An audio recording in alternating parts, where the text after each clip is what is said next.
మా పుణ్యక్షేత్ర యాత్రలో మూడో క్షేత్రం వచ్చి తమిళనాడులోని శ్రీరామనాథపురం జిల్లాలో ఉన్న తిరుపులానే.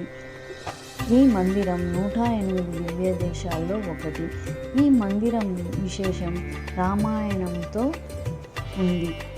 ఇది దశరథ మహారాజు ఇక్కడే యజ్ఞం చేసి నాగప్రతిష్ఠ చేసి తర్వాత ప్రసాదంగా పాయసము ఇచ్చినారు. ఆ పాయసాన్ని తన భార్యలైన కౌసల్య, కైకేయి, సుమిత్రకు ఇచ్చినారు.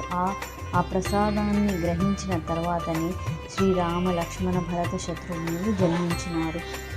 ఇప్పుడు కూడా ఈ దేవాలయంలో ఈ పాయసాన్ని పిల్లలు లేని దంపతులు వచ్చి ప్రసాదంగా తాగి వెళ్తున్నారు. ఇప్పుడు కూడా ఇస్తున్నారు. శ్రీరాముల వారు లంకకి పోయే ముందు ఇక్కడ వచ్చి శ్రీ జగన్నాథ స్వామిని పూజించి వెళ్ళే సీతామాత సమేత ఒక బాణాన్ని ఇచ్చినారు. ఆ బాణంతో జగన్నాథ్ జీకి దర్శనం చేసి తర్వాత అయోధ్య సమేత శ్రీరాముల వారు ఇక్కడికి జయ శ్రీరామ్ జగన్నాథ స్వామిని దర్శించుకొని తర్వాతనే అయోధ్యకి వెళ్ళినారు. ఇది స్థల పురాణం.